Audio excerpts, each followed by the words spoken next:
O que de melhor faz o nosso cérebro é aprender. E esse cérebro que foi desenvolvido através de milhares de milhões de anos de evolução, ele é dividido em áreas e áreas que apresentam uma especificidade funcional.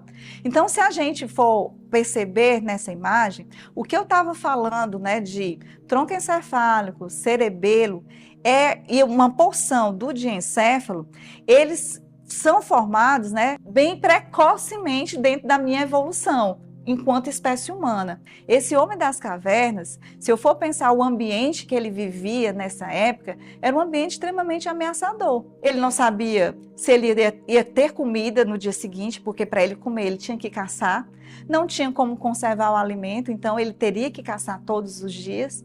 Ele tinha problemas de moradia, né? Ele tinha a questão da insegurança de tribos rivais. Então tudo isso gerou um cérebro que tentou simplesmente sobreviver, que é o nosso cérebro reptiliano.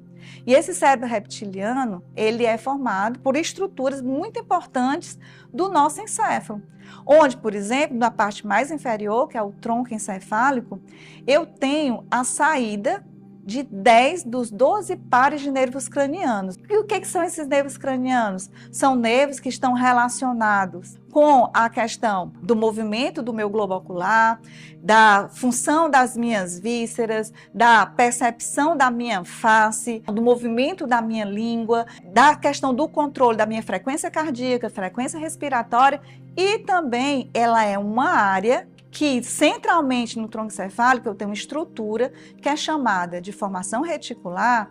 Ele é composto por 100 tipos de neurônios que liberam os nossos principais neurotransmissores, que com certeza você já deve ter ouvido em algum momento. Falar de endorfinas, serotonina, de noradrenalina. Então, esses neurotransmissores, eles são todos liberados através dessa formação reticular. E essa formação reticular ela é importante para ativar o nosso neocórtex.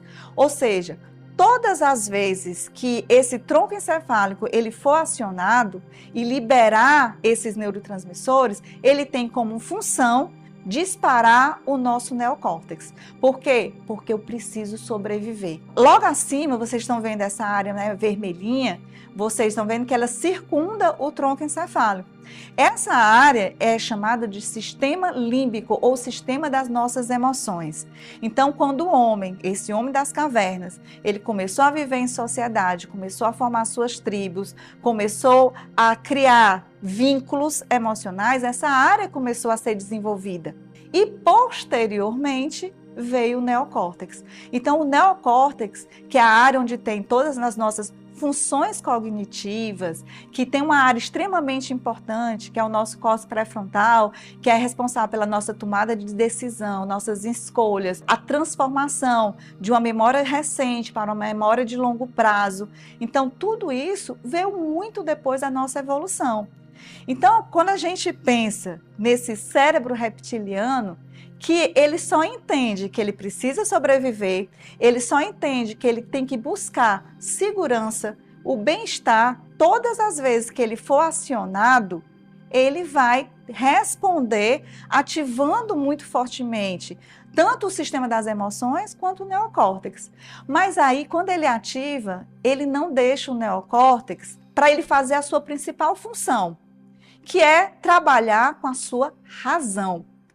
Quando essa informação ela vem, quando eu estou sob ameaça, meu tronco encefálico ele diz assim, bora, correr, fugir, atacar ou paralisar. Ele quer garantir o próprio bem-estar. Para ele garantir esse bem-estar, a gente precisa entender todas essas questões que veio através da nossa evolução. A gente não precisa mais estar correndo de seres ameaçadores. Entretanto, tudo aquilo que pode nos ameaçar, como, por exemplo, problemas no ambiente de trabalho, problemas no ambiente familiar, essas situações, quando surgem, o nosso cérebro, ele entende que a gente está sob ameaça. E quando ele está sob ameaça, ele vai tentar fazer com que a gente faça umas respostas que elas possam ser adaptativas para a minha vida. essas alterações, elas são extremamente rápidas. Por quê? Porque ela veio de um cérebro ancestral. Então, ela é muito veloz, essa informação. Isso impede que o nosso neocórtex ele consiga racionalizar a tempo. Então, quantas vezes, gente, a gente passa por situações em que depois vem aquela ressaca moral devido a uma resposta intempestiva que a gente teve? Um tom de voz mais alto, um levantar de mão, uma forma de reagir de maneira inadequada, ou calar, ficar calado no momento que você precisava, né, ter sua voz ativa. Todas essas respostas, elas vêm de uma forma, né, de uma maneira que muitas vezes não é consciente para nós. Porque todas as respostas conscientes, elas partem do neocórtex. E essas respostas irracionais são típicas de um cérebro reptiliano ou de um cérebro emocional. E isso aqui, gente, é muito importante a gente, né, fazer esse link desse cérebro reptiliano e com o cérebro emocional, porque todas as vezes que eu preciso sobreviver e isso gera ativar de diferentes áreas do meu sistema nervoso, quando ativa a área emocional e aquelas informações, elas têm um significado pessoal, o nosso cérebro, ele avalia com comportamentos anteriores que a gente já teve. E a gente acaba executando um plano de ação já conhecido. Quando a gente pensa, então, no nosso cérebro e a gente começa a entender que essas respostas elas são muito mais velozes, muito mais rápidas do que a nossa vontade, né? A nossa vontade, o nosso pensar, o nosso racional, a gente tem que, muitas vezes, nos perdoar de determinadas respostas que nós temos, né, determinados comportamentos que a gente tem, porque, na verdade, o que a gente estava executando no momento era tentando a nossa autopreservação, é tentando somente sobreviver.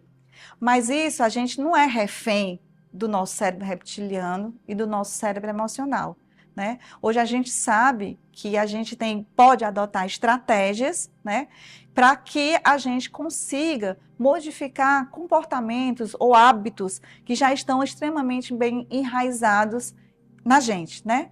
Então, quando a gente pensa em mudar, né, quando a gente pensa como é que a gente pode mudar, a gente tem que fazer duas perguntinhas, né? Como é que eu me sinto física e emocionalmente? Em determinadas situações, quando eu me comporto de determinadas maneiras, como é que eu me sinto? Eu fico bem dentro das minhas respostas ou eu fico mal? Quando a minha resposta ela não foi de uma maneira adequada, né, o que acontece com o meu corpo?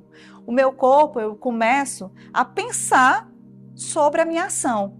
E o meu pensar sobre essa minha ação vai gerar a liberação de neurotransmissores, que a gente chama neurotransmissores inibitórios, que vão começar a silenciar esse cérebro reptiliano, esse cérebro emocional.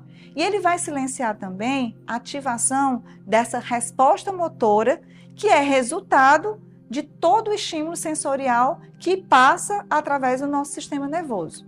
Então, quando a gente pensa, né, que o nosso cérebro é capaz de executar processamentos cognitivos através da racionalização, da aprendizagem, da verificação do nosso comportamento, da nossa tomada de decisão, a gente pode entender que a gente é capaz de modificar os nossos hábitos, que são resultado de processos automáticos, de esquemas já bem estabelecidos, bem aprendidos, né, durante a nossa história, não somente ancestral, mas nossa história de vida, nossa história pessoal, a maneira como nós fomos expostos dentro do nosso ambiente familiar, né, de sociedade e trabalho. Então, tudo isso que a gente aprendeu ao longo, né, da nossa história de vida, o nosso cérebro racional, ou seja, o nosso neocórtex, ele pode, né, controlar através de modificações, verificar o nosso comportamento,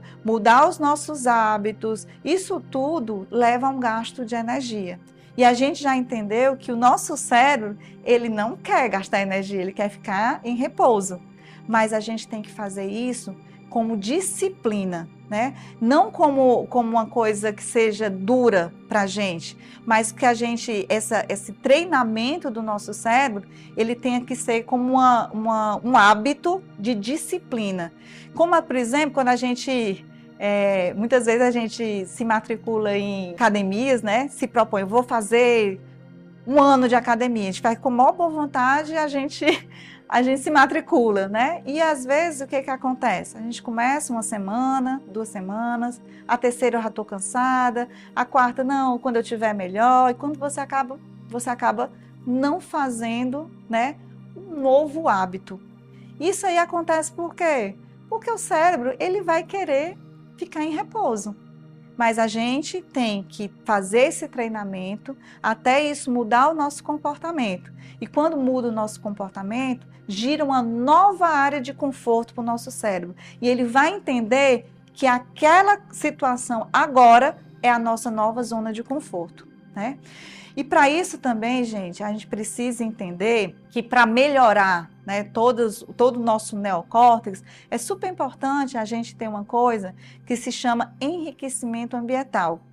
O enriquecimento ambiental foi algo que foi extremamente valorizado agora recentemente pela situação que a gente passou, que foi a pandemia, né, do Covid-19, onde a gente ficou obrigado a ficar em casa e a gente começou a ver que as pessoas que melhor se saíram dentro desse isolamento foi aquelas que começaram a aprender coisas novas, seja cozinha, seja dança, seja atividade física, começou a fazer um reinventar, né?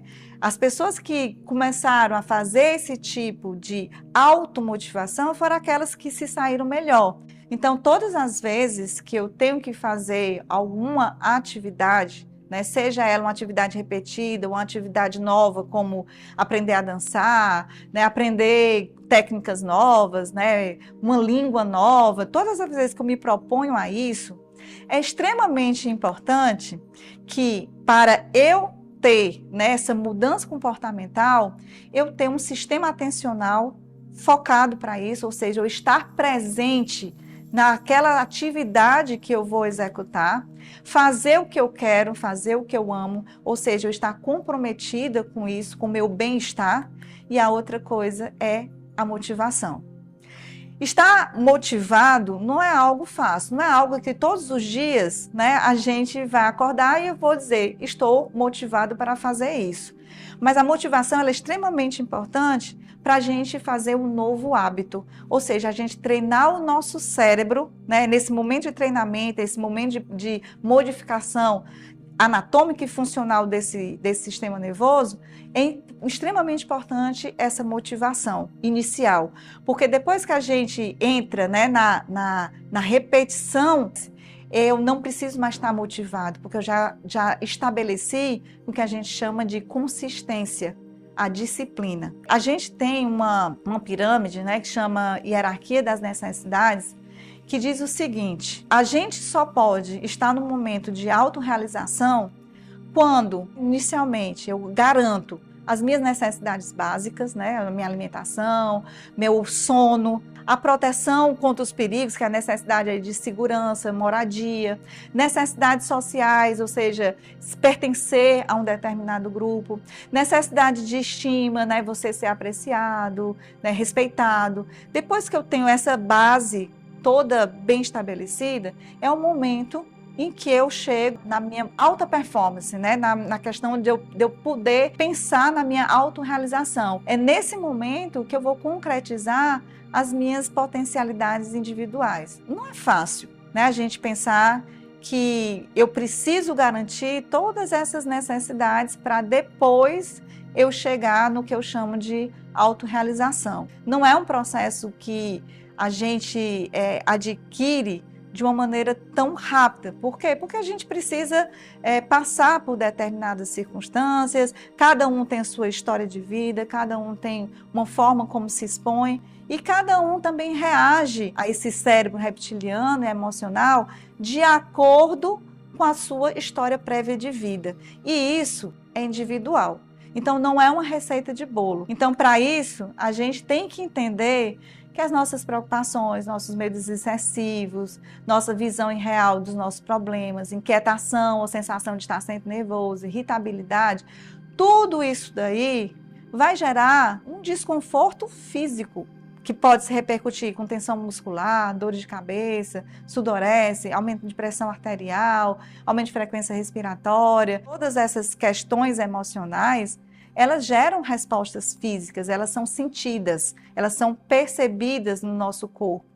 E a gente precisa criar estratégias para sair desse loop, né? Desse ciclo de estímulos periféricos que levam a respostas motoras, e essas respostas motoras ativam mais esses estímulos periféricos, e o meu cérebro, gente, ele não consegue entender ou interpretar se o estímulo sensorial está acontecendo no momento, ou simplesmente, gente, o próprio hábito de eu pensar, de eu refletir, de eu imaginar, de eu ficar pensando nos meus problemas, isso tudo também é capaz de gerar esses desconfortos físicos, né? Então, quando a gente propõe, né, mudança no nosso comportamento, a gente não pode pensar que todo mundo vai responder no mesmo tempo, né? Então, cada pessoa tem o seu tempo. Então, outra coisa importante é que quando eu estou num processo, né, de mudança comportamental, eu tenho que entender que a minha referência, ela não pode ser o outro. A minha referência tem que ser as minhas conquistas que eu venho adquirindo dia após dia. Existem estágios, né, da mudança de comportamento. Nesses estágios, a gente sabe que a gente vai primeiro contemplar o problema, né, se preparar para a mudança, agir. E depois a gente tem um outro detalhe para que a gente haja essa mudança comportamental, é manter, né? A gente manter essas alterações, essas modificações. Então, a gente precisa ficar todo o tempo monitorando como eu estou hoje, como é que o meu corpo está reagindo, como é que está o meu sono, como é que está o batimento cardíaco, como é que está o funcionamento do meu intestino, como é que está minha contratura muscular, se eu estou com dor no meu corpo. E outra coisa que a gente precisa entender é que nem tudo está simplesmente na sua responsabilidade. Eu mudo quando eu ajo e eu sou a pessoa, né, o centro dessa alteração, dessa modificação. Nós temos que entender que nós estamos dentro, né, de situações, dentro de um contexto biológico, de um contexto social, e que todos esses fatores, né, eles contribuem para que eu modifique, né, o meu corpo, eu perceba dor, eu perceba alterações. Como é que eu posso apagar todo esse incêndio que eu estou percebendo no meu corpo? Através de técnicas, né? Técnicas como exercício físico, respiração, relaxamento, metas, né? Botar metas alcançáveis, não metas irreais, e também compreender a dor. É extremamente importante eu entender que o meu desconforto, eu não posso colocar o meu sucesso, na minha recuperação, na mão simplesmente de quem está me acompanhando, estar tratando. Eu preciso entender que eu sou parte ativa disso, né? E como é que eu posso melhorar isso? Todas as vezes, gente, que eu penso esses pensamentos catastróficos, isso eu tenho que entender que isso é capaz de manter os meus estados de desconforto, de dor persistente. Então, o fato de eu estar, né, pensando nesse exato momento que eu estou aqui com vocês, e se eu estiver pensando, né, como é que está o meu problema em casa, no trabalho, o que eu tenho que fazer, a conta que eu tenho que pagar, isso tudo, né, eu estar sempre, nunca vinculado ao momento atual, mas sempre pensando no ontem e no amanhã, né, isso tudo vai fazer com que a gente fique com a mente cheia. E hoje o que as pessoas mais falam, né, para a gente melhorar, é o famoso mindfulness, né, que é você esvaziar a sua mente, estar presente naquilo que você está fazendo no momento. É a melhor fonte da gente conseguir mudanças, ganhos. Isso tudo, essa mente, né, que a gente procura, uma mente mais presente, ela tem que estar focada no momento atual, isso vai fazer com que a gente tenha um foco orientado, uma atenção mais seletiva e uma consciência aberta. O melhor caminho é quando a gente tem um equilíbrio entre as nossas emoções, que são corpóreas, que são coisas que a gente consegue visualizar pela nossa tensão muscular, pela forma como a gente fala, como a forma que a gente reage, né? E a gente tem que ter um equilíbrio, então, na emoção e no sentimento, porque o sentimento é algo que está dentro, né, desse comportamento que foi modificado através dessas alterações do nosso neocórtex, né, que conversa, que acalma, que silencia o nosso cérebro reptiliano e o nosso cérebro emocional. Então, que a gente consiga, né, olhar para frente, né, ter visões mais esperançosas, né, nos cercar de pessoas e estratégias que possam fazer com que a gente saia dos nossos ciclos, né, de tensão, dor, desconforto. E esse curso, né, ele propõe exatamente isso, né, que através das práticas que vão ser expostas, né, ao longo do curso, a gente consiga, como resultado, esse equilíbrio. E para finalizar, gente, eu deixo essa frase: quando se olha muito para o abismo olha de volta para a gente. Desses momentos, que a gente compreendeu como é que essas informações elas se processam, a gente consiga adotar, né, estratégias que a gente possa modificar hábitos que já estão muito bem enraizados, né, no nosso corpo, e que com tudo isso a gente consiga acalmar nossa mente, acalmar nosso coração e fazer o que nós todos queremos: um cérebro mais funcional e um cérebro voltado mais para a alta performance.